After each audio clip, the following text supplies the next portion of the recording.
Hey, it's day 24 of our 30-day post-election self-care challenge. See how that just rolls off my tongue now? It's 24 days of that. Practice makes perfect. So, as promised, you were going to get two self-care strategies in one video. And what we're going to talk about today is food. How to get more protein and more fiber out of your grains.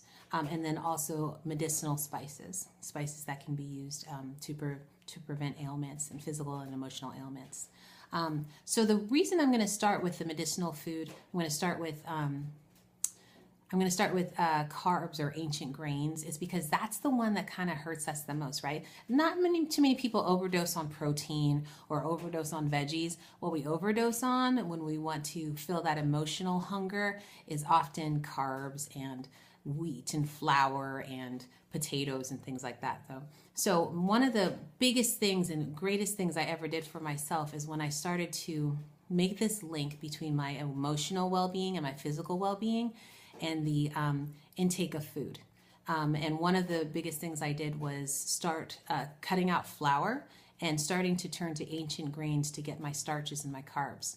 Now, ancient grains are, that's just a term for a grain that is more of a high fiber and high protein. You want to have those two things together, high fiber and high protein, and not flour based, because flour will just turn into sugar in your system and your body will think of it that way. So some of my favorite ancient grains that I eat, it's fine to eat pasta and it's fine to eat bread and things like that, but not every day. So how do I substitute those carbs? I use ancient grains. So one of my favorite ones that I use for breakfast, for lunch, for dinner, and you've heard me talk about this before, is corn grits, polenta. Make sure it's like the Bob's Mill kind of coarsely cut grits with no fillers. And you can use that as a porridge, create like an oatmeal porridge in the morning. I use that, I add a little cheese to it, or I make it with whole milk so it's super sensual and super savory. You can put jalapenos in there, all kinds of stuff. I like to doctor it up.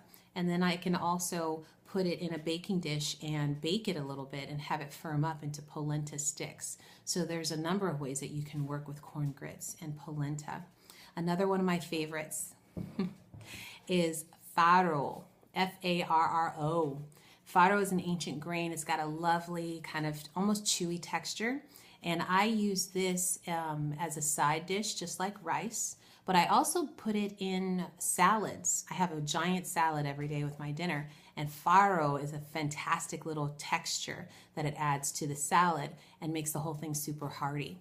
The thing with farro is most things like rice and quinoa, you use a 2-to-1 ratio to cook it. So like 2 cups of water to 1 cup of quinoa or rice.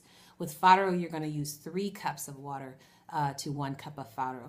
And I also like to use things like chicken or beef stock or even bison stock to just make it that much juicier and that much crunchier. Yum, yum, yum.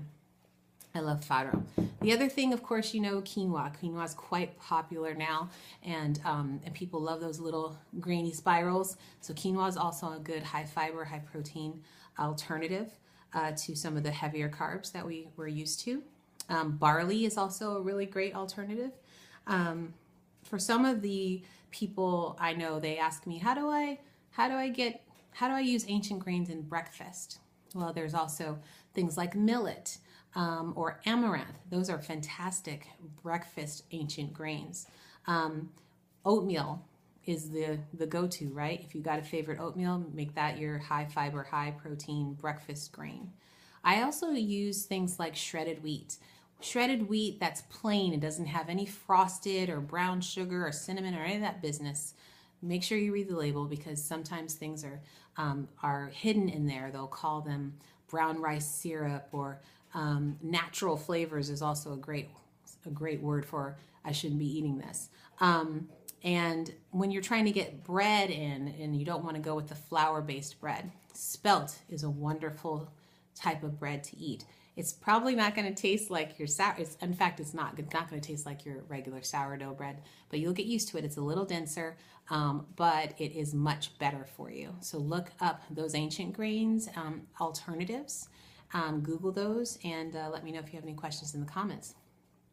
Now, the second self-care strategy that we're going to talk today about is medicinal spices. And this is awesome because spices can be used for some of our common ailments, like anti-inflammatory, or something like sinusitis. Some of our common colds can really be cured with different medicinal spices.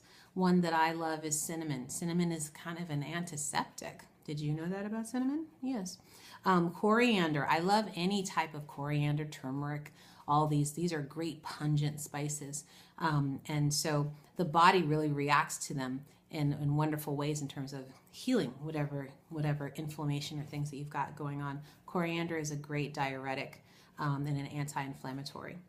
Ginger, everybody knows about ginger. Ginger is a anti-rheumatic also, but I like to put a little bit of ginger in my water, in my little water spritzer.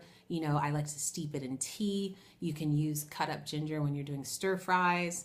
It can be used all the way around, and it's good for you. So start using it.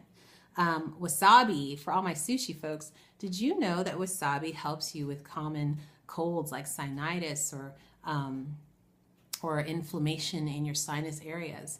When I have a little bit of wasabi and then like the top of my head starts to feel like it's on fire, that's a good thing, I heard. Don't have a tablespoon of wasabi, but a little bit of wasabi can help those common issues.